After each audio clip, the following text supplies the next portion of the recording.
Hello, everybody. What's going on? What's happening? This your girl Tiffany coming through right here live in effect. Yes, on this beautiful Saturday, March the 6th, 2021. So, March is Women's History Month. All right. So, with women all over the world will be honored for their work and their progress. And you look at the history of all the events that has taken place, whether it be good, bad, or ugly.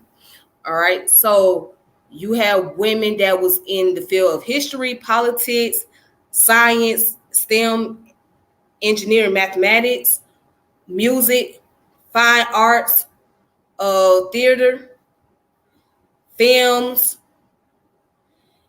whatever you can name, even medical fields, whatever you can think of. That's where you had so many women that have done a lot of prominent work in those areas. All right. And so today I'm going to talk about a phenomenal woman, a woman that happens to be one of my favorite. One of my favorite authors and one of my favorite people to listen to. And she is one of the reasons why that I got on this path that I am on today. She's the reason why I got into learn about the knowledge, learn about consciousness, learn about Black history and whatnot. Because when I looked at this woman and I seen how phenomenal she was, I'm like, wow, this woman right here, there's something unique about her, but she don't get a lot of recognition. She don't receive a lot of credit for the work that she do or she had done in the past. Now, people know her as an author. People know her for writing great books, especially one of the best book, which was called The Coldest Winter Ever. That was like one of her first fiction novel that she came out with. But her autobiography was called No Disrespect. All right. But yeah, The Coldest Winter Ever was a phenomenal book. A lot of people love that book. All right.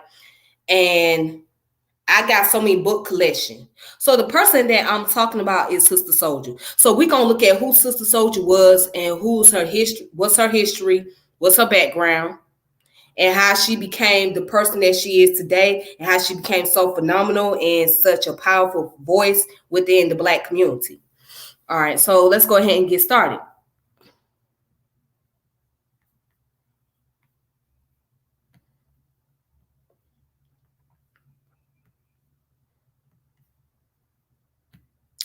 Okay, I hope you guys can see that.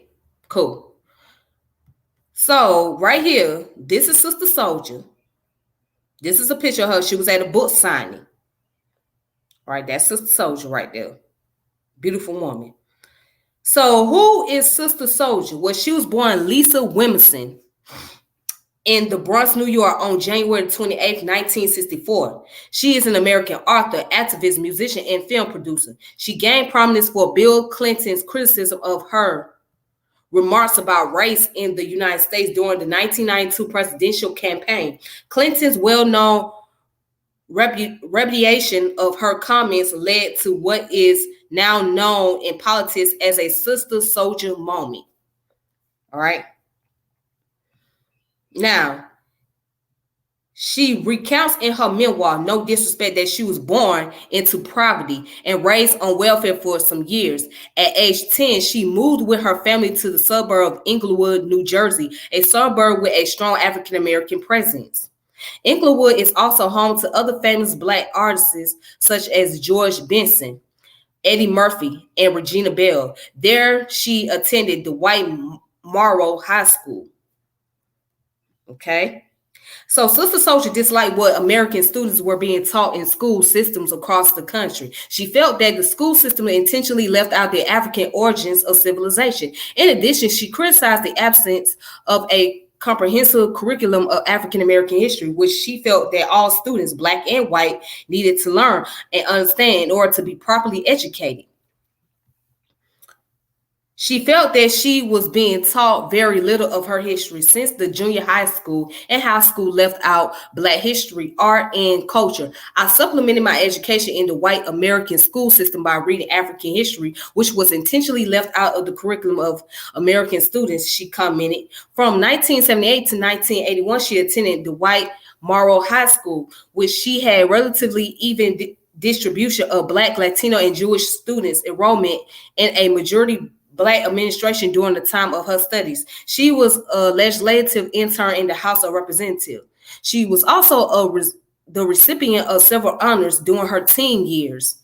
She won the American Legion's constitutional honorary contest, for which she received a scholarship to attend Cornell University advanced summer program. So Sister Souljah was already a vocal individual. She was already passionate at a very young age. And she knew something was not right about the curriculum in the public school system. So she decided to take it upon herself to do her own independent studies, which was learning about African history and African civilization. Now, for many of us, it is very intentional that the public school system leaves out African civilization and history because they don't want African Americans to get caught up on African origins. They want, by us being in America and being in the Western culture, that's what they want to teach. The American way, the American society, the Western philosophy, which is centered around Europeanism. So we live in a culture that is dominated, when we talk about philosophically, by the Europeans. So we're going to be naturally taught the European concept of science, philosophy, education, literature, and all of that. So it was intentional. Now, you may learn a little bit here and there. If you do hear about any other ethnic group, it's just going to be a little bit of information. But for the most part, the composition is going to be dealing with more so of European history. And that's the structure of the public school system. That's how they set it up. Unless you have a private school, you can teach whatever you want to, as long as you also teach the curriculums along with that. But for the most part, when it comes to the public school, you really don't have any say so. You really don't even have the power. So the government, which they run the public system, they tell the school what the student needs to learn, what they're going to teach, and what type of curriculum is going to be put into the school system. So if you want any other courses to take place, then that's what you're going to have to go through the board of education about. And you'll have to sit down and have a meeting with them in order to get any other courses or any other curriculum set in place. But until then, you're going to be spoon-fed whatever they give you. And that's how the system works. All right. Let's continue. So, in her college years, she traveled widely, visiting Britain, France, Spain, Portugal, Finland, and Russia. Her education was reinforced with firsthand experiences as she worked in a medical center in Matipa, a village located in Zimbabwe, and assisted refugees from Mozambique. She also traveled to South Africa and Zambia. She graduated from Rutgers University with a dual major in American history and African studies. She became a well-known and outspoken voice on campus and wrote for the school newspaper. One of her noted campus initiatives was spearheading a campaign to bring Jesse Jackson to Rutgers to speak against the university's controversial investment in apartheid South Africa at the time. When this investment from South Africa was a heated political issue, Sister Souljah was part of the Rutgers Coalition for Divestment, which successfully prompted the Rutgers University administration to divest $3.6 million in its financial holding companies doing business in that country. Sista Souljah and students across the state of New Jersey also organized a successful campaign to get the state of New Jersey to divest more than $1 billion of its financial holdings in apartheid-era South Africa. In 1985, during her senior year at Rutgers University, she was offered a job by Reverend Benjamin Chavis of the United Church of Christ Commission for Racial Justice. She spent the next 3 years developing, organizing, and financing programs such as African Survival Camp, a 6-week summer sleepaway camp in Enfield, North Carolina. She also became the organizer of the National African Youth Students Alliance and outspoken voice against racially motivated violence in cases such as Howard Beach, Yusuf Hawkins, and more. So she put in so much work throughout her years in college and in high school. So she have done all her activism before she even got into the mainstream, before she even was well known in the music industry. Her work was already taking place.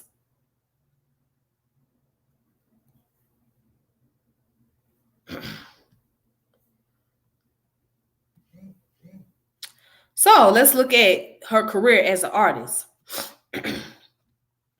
So Sista Souljah appeared on several tracks as a featured guest with the hip-hop group Public Enemy, and she became a full member of the group when Professor Griff left the group after making anti-Semitic remarks. In 1992, she released her only album, 300 Degrees of Power, or 360 Degrees of Power. Statement about riots. Souljah became infamous for her statements about the 1992 Los Angeles riots.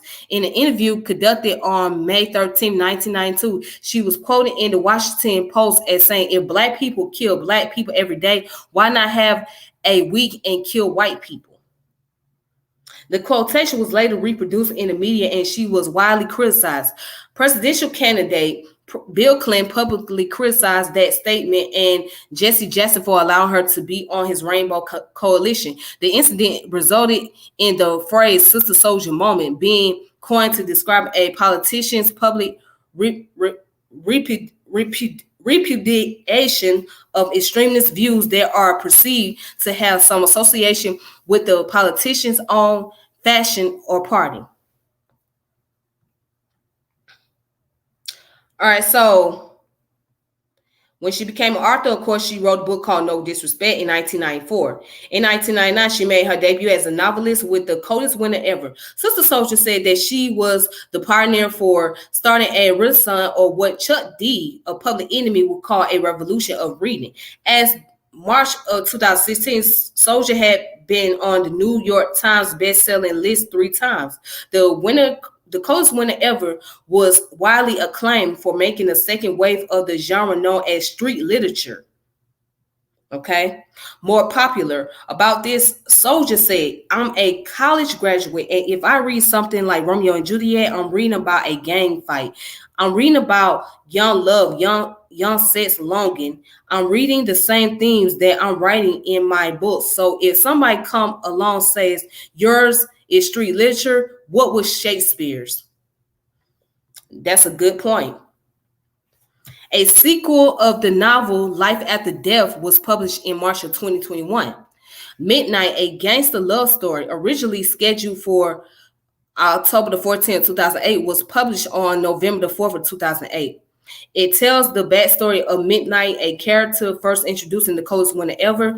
It entered the New York Times best-selling list at number 7 its first week of publication. The sequel of Midnight and the Meaning of Love, was released on April 12th of 2011. A third Midnight novel, A Moment of Silence, was published on November 10, 2015. As of March of 2016, it has sold over 2 million copies. This novel follows the main character, Midnight, as he attempts to reclaim his innocence and his identity while in prison. All right, another spinoff, A Deeper Love Inside, the Portia Santaga story, originally scheduled for October the 23rd, 2012, was published January 29, 2013. All of Sista Souljah novels deals with universal theme of faith, love, and integrity. Most of her novels have become popular among the prison population, with her books being available in many prison libraries. Due to this, she has worked in tandem with Black and Nobel, a website that ships books, magazines, and DVDs to prisons nationwide. Her work has also been referenced multiple times in popular culture, including on the Netflix series Orange is the New Black. She also contributes occasional pieces for Essence magazine and has written for the New Yorker.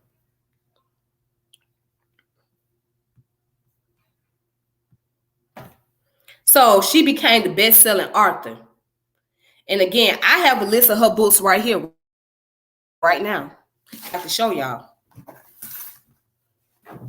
Okay, so I have this, No Disrespect, which is her memoir, her autobiography. Very good autobiography at that. So if you guys don't have it, you guys need to check it out. No Disrespect by Sista Souljah. Also, Midnight. Now, I don't have the coldest winter ever, but I have read that book before. But this is the book, Midnight. A great story about a beautiful brother who was from Sudan originally, but he came to America when he was 6 years old. And because his father was killed in the war in Sudan, I think it was a tribal war. Then his mother became a single parent. She was pregnant with his sister, and she ended up trying to raise him and his sister. And then he had to be the one to make sure that she was protected and whatnot. Then eventually, in another book, he found out that his mother had died. So that tore his world apart. So if y'all read The Coldest Winter Ever, y'all will hear his story. His story is like really tragic. You know what I'm saying? Like his family background is really, it's really horrifying, but he made it through his circumstances. He done went to prison before. And not only he went to prison, but he was able to get out of prison and try to regain himself. He wasn't the same person that he was before he got there. So it's like prison just kind of took away his innocence. It took away his innocence altogether. His innocence was taken away when he got to America, and he had to end up learning the streets of America and learning how to adapt to the culture and the lifestyle, especially within the inner city community. You know what I'm saying? So he had to get involved in doing street crimes and whatnot. But when he got to prison, it was a whole nother ball game. And that's when his innocence was taken away. And he was like kind of losing his identity of himself as a black man and as a Muslim. So he was trying to regain himself. But anyways, this book right here goes more in depth about his life. This is the first one. This is the second one, which is called Midnight and the Meaning of Love, Sista Souljah. So this goes into the story about his relationship with a girl who was Japanese or Korean descent.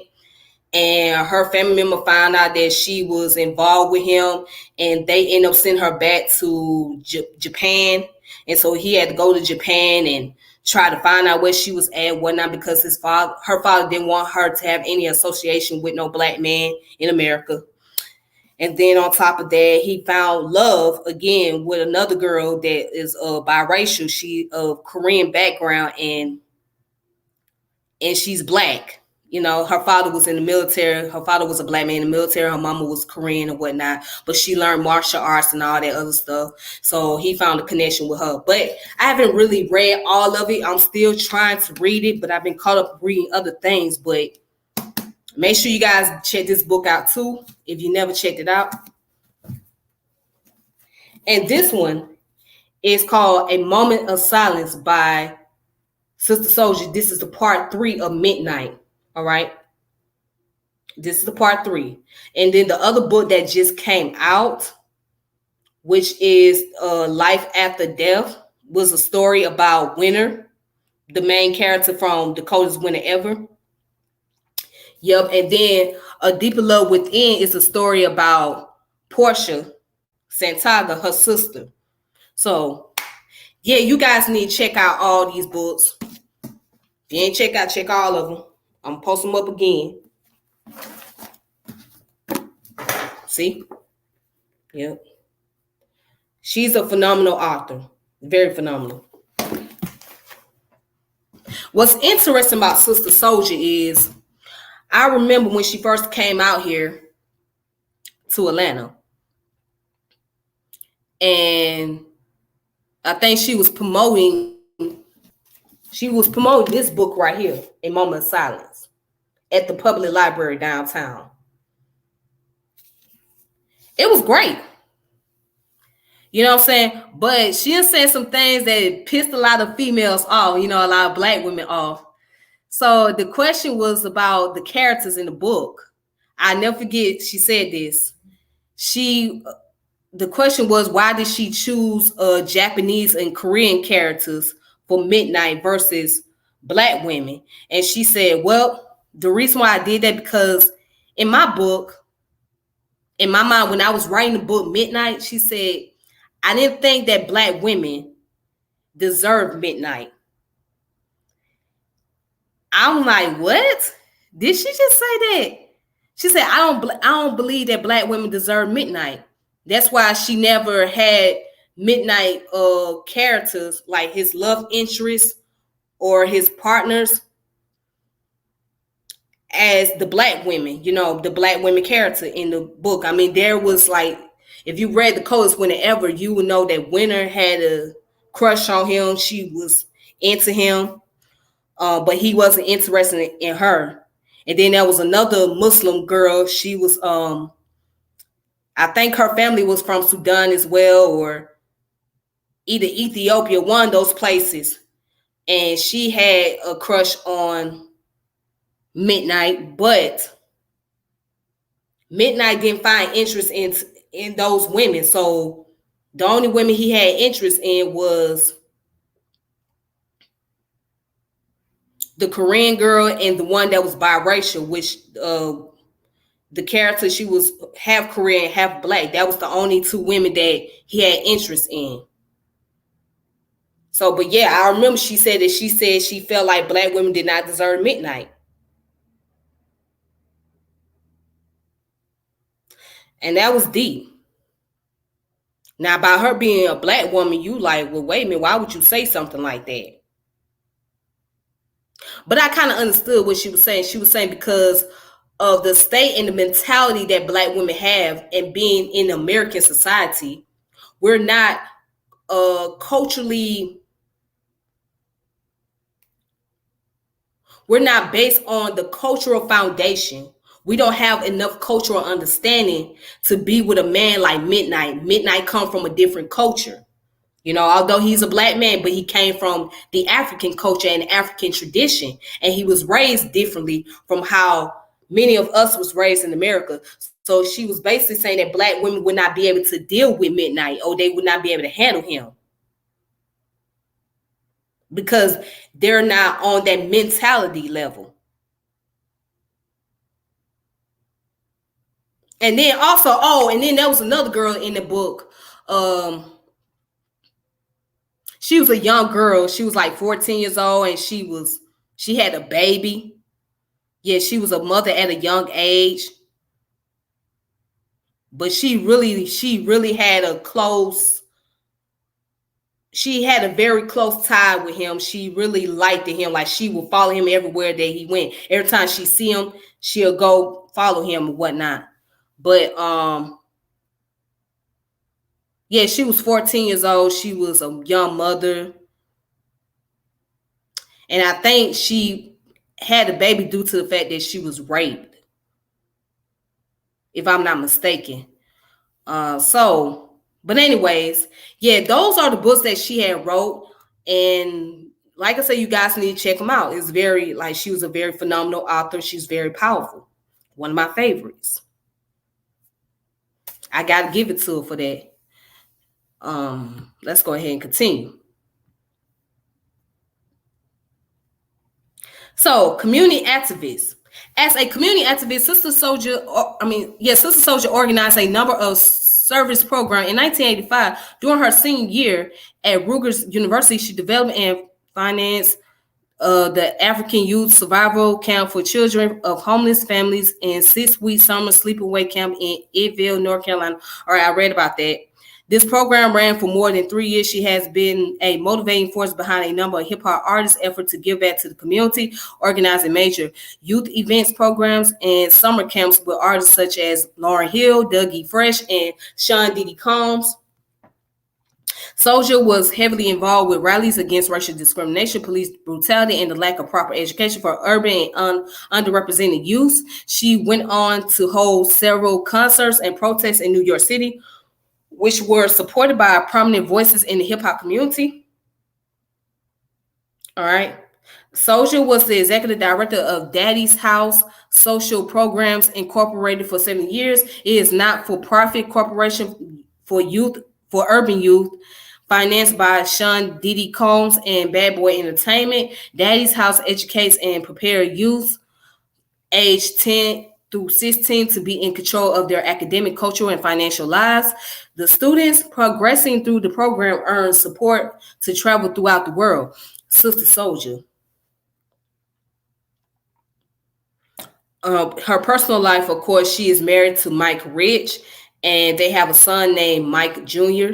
So I remember her son was there at the event when she came to Atlanta.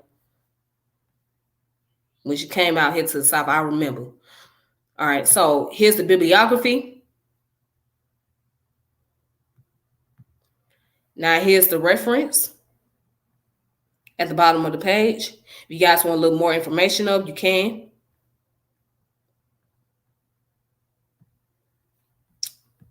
All right. Let's see, what else can I find on here?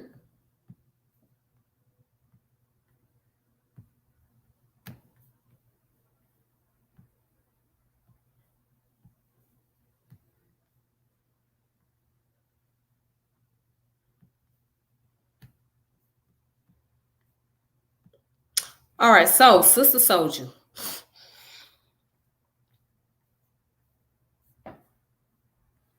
So this is her website, her personal website, which is called sistasouljah.com. You can go on here. I'm sorry, it's her fan site, excuse me. You can go on the website, you can look up on her biography and find out more information. All right. And of course, it got the list of books that she had wrote. And it says click to Amazon, so you can go on Amazon and purchase these books.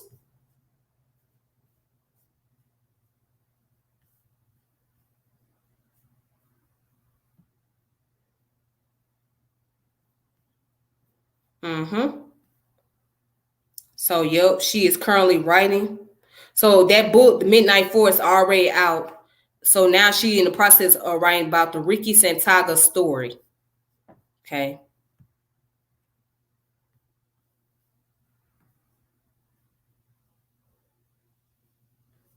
All right, so see and hear Sista Souljah in person, her lectures topics. So she's still doing lectures.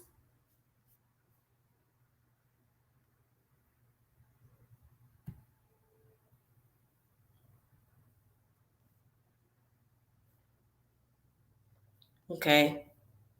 So she got a podcast.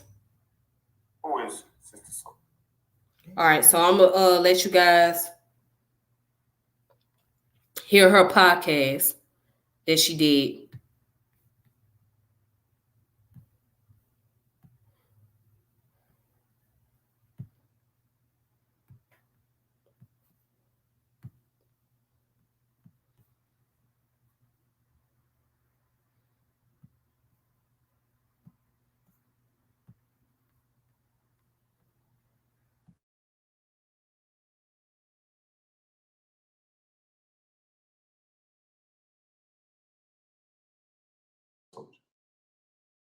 Sista Souljah is a person who loves her people and loves her people so much that everything that I do with my people in mind.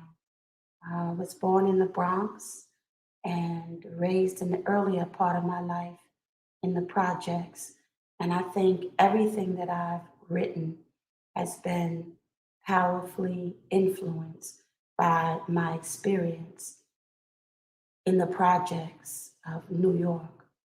And my mother had 4 children. She was divorced.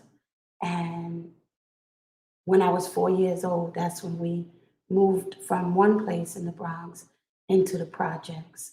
So we went in there with my eyes wide open. I was raised part of, I guess, what you would say, poor people. My mother was on welfare, Section 8, free cheese, free peanut butter, food stamps, Medicaid, public housing, public school, the whole 9 yards. And I thought it was important to think about how to survive that experience and come up on top without hurting anybody else, but in fact, helping everybody else. You're known as the number one author of the hip hop generation. What does that mean to you? What that means to me is that I've been successful in writing books that affect the people that I want to speak to the most. I mean, anyone can read my books and enjoy the stories. But when I was young, I used to go to the New York Public Library and I used to look for books all the time that reflected my experiences. I looked for book covers that had, you know, pretty black faces on them or handsome black faces. And I looked for stories that had details that fit in with our lives. And I looked for solutions to the problems that we were dealing with in our hoods. And so being successful for me in the hip hop generation means that I'm writing books that people who look just like me can read and enjoy, and most importantly, learn from. All right.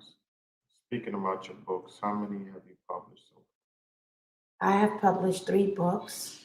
My first book that I ever wrote was the title is No Disrespect, and it's nonfiction, which means it's a true story.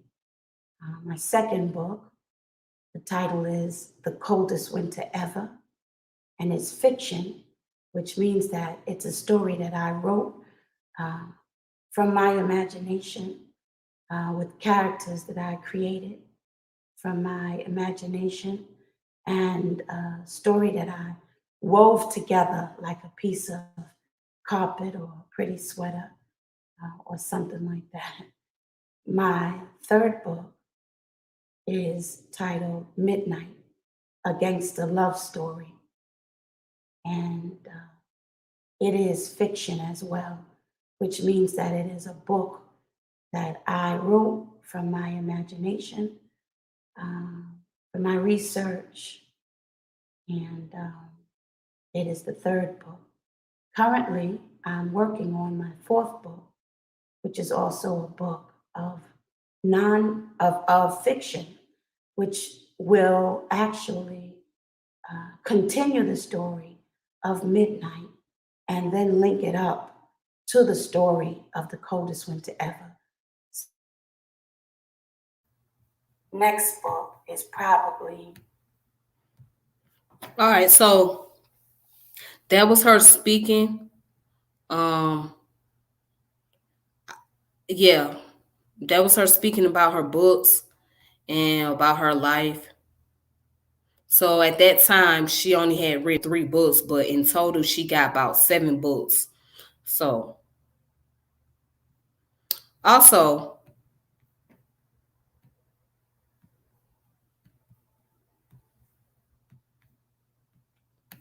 if you want to look up another information, look up some more information, you can find this PDF. It comes from the University of Minnesota, Driven to Discover. It says Voices from the Gap, Sista Souljah. All right.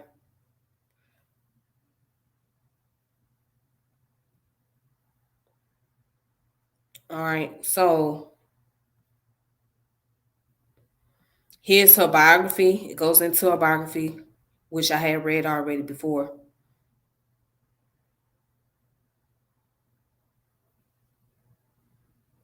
All right, so it goes into more detail. It says in her first book, No Disrespect, Sister Souljah writes candidly about the struggles of young black women growing up in a complex world, surviving the obstacles of urban life and still being able to maintain their integrity. It is also about women striving for sexual identity and freedom that confronts every African American, especially women. She accomplishes this by using her own life experiences as a base for this book. Sister Souljah's language is bold and some consider vulgar, but necessary for the subject of this context. She felt writing on this subject was necessary for the development of African females in America so she could influence their thought process in a positive manner. All right.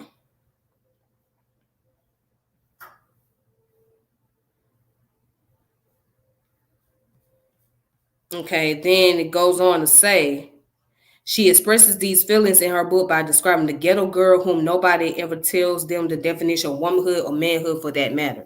Her voice has been spread throughout the black community as she is considered a solid thinker who aggressively expresses justifiable anger and hostility about the unfair practices in America towards Afro-American people. In no disrespect, she set the record straight on where she stands on life, love, spirituality, and race, concluding her book with a message for the reader to think about, listen up, straighten it out. All right, so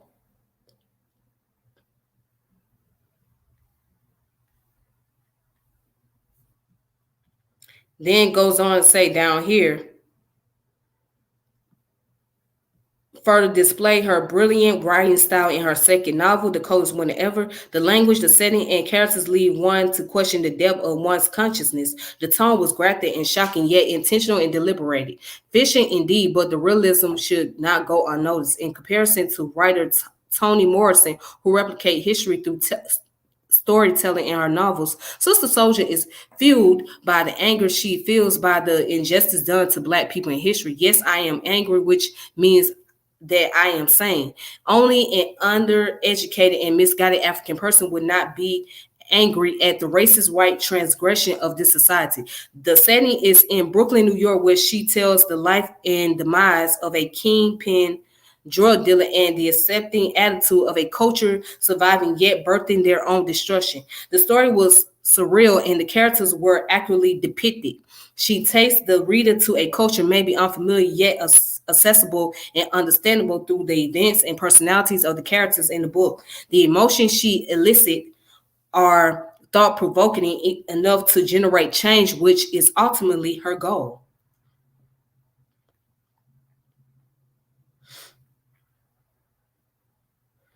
All right, so also, it goes on to say, Sister Souljah, as a hip hop artist, incorporated her views of black injustice in her music.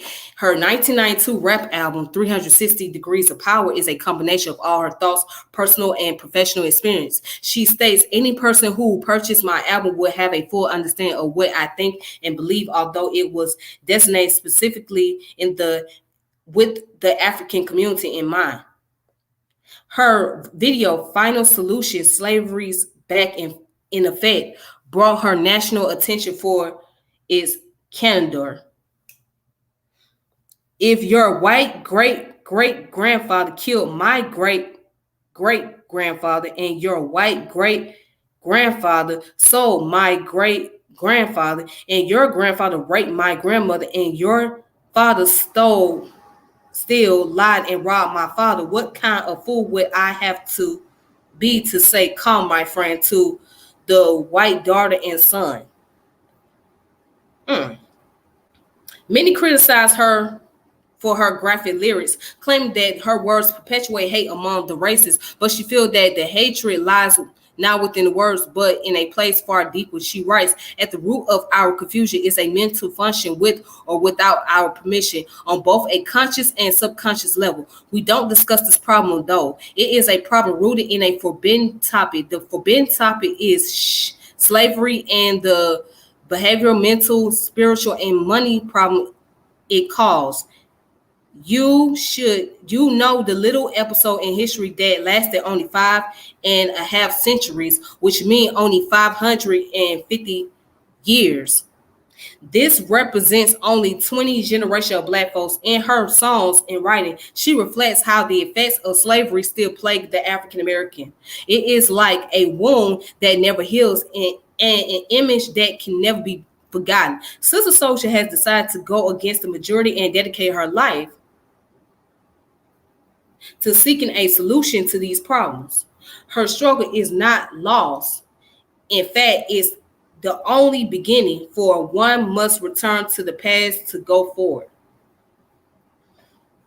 All right, so if you guys want to look up the information, is on the University of Minnesota, driven to discover. It's called Voices from the Gap by Sista Souljah. It says the page was researched and submitted by Loretta Campbell, Dina M.